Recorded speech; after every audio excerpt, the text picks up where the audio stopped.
Good day everyone! We will talk about netiquette. What is a netiquette? Netiquette is online etiquette. It's about applying common courtesy and good judgment to the digital world for positive and productive interactions. This guide will cover key principles for responsible online behavior. Now, did you understand what is a netiquette? Yes, teacher! Then, if you understand what is netiquette, now we proceed to the 8 netiquettes. Why are you looking at my picture? Nothing. Who sent it to you? Someone sent it to me. Look, oh, you're up here. Before you judge me, look at yourself first. Protect your reputation. Whether online or offline, your action reflects on you. Don't judge the books by its cover. You need to delete that picture. Yes, that's my privacy. Okay. That's the right thing you need to do because you need to respect others. Respect begets respect. Understand the both of you? Yes. Etiquette is respect others. Respect begets respect. And also, you need to treat everyone with courtesy and consideration.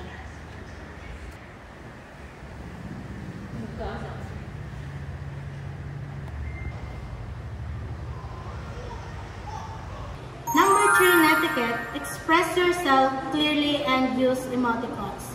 Online communication lacks non-verbal cues. Using emoticons help convey your intended and tone and emotion.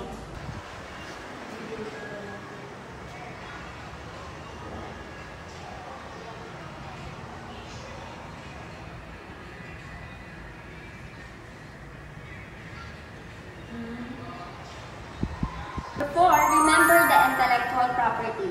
Ideas are products of intelligence of others. Give credit to the owner, don't plagiarize or use others' work without permission.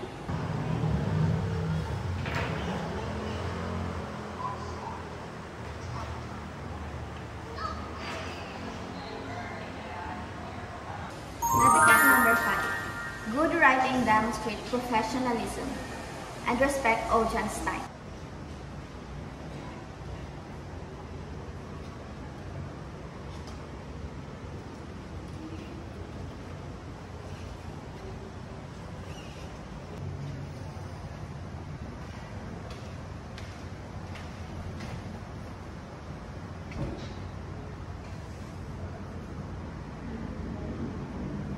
Number 6.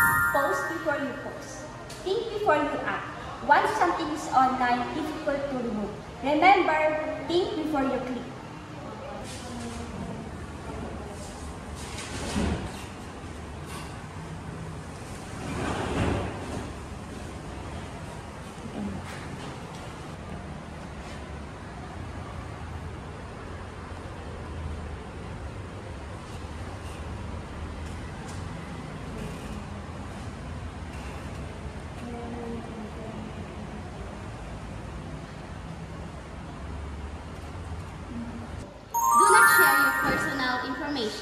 Avoid sharing sensitive information online to protect your privacy and safety.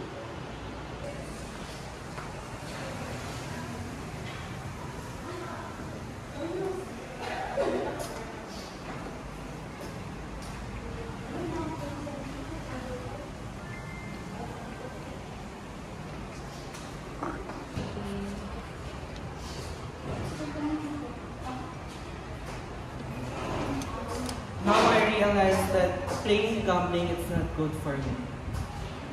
Number 8. Think about who or what you are representing. Your online action reflect on your family, school, or workplace. Netiquette is about creating a positive and productive online experience for everyone. By following their guidelines, we can ensure that the digital world is a place where people can connect, learn, and collaborative in a respectful and constructive manner.